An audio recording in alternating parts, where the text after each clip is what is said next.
how can donors learn from these challenges that charities faced over the last 2 years to plan for more comprehensive and fundamental support of their charity partners? So how do we view this as donors, as a partnership with these organizations, and what can we learn from these challenges so we can prepare better for the future? So our Volume 6 and Volume 8 reports that we released really get to the core of this.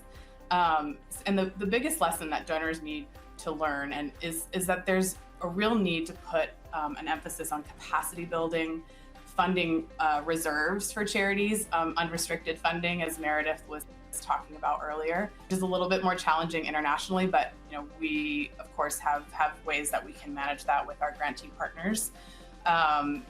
And generally focusing on building the resilience of the charity so that they can support their beneficiaries in the long term. This is so important. It was important through COVID that they were resilient through these crises and amidst the loss of funding and other challenges.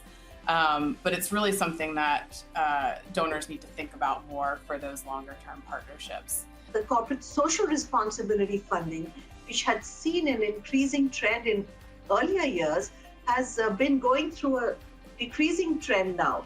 So that is something that's very important, I think, for all of us to note, that Indian companies themselves, or companies in India, not adequately generating now the funds perhaps to even apply to the vast needs locally. And if we look at the COVID response, one of the big takeaways for us was that we had a very strong relief response. And this was supported, particularly what I wanted to share was supported by civil society actors, by NGOs as frontline workers, who joined hands with the government to help deal with the enormity of the situation.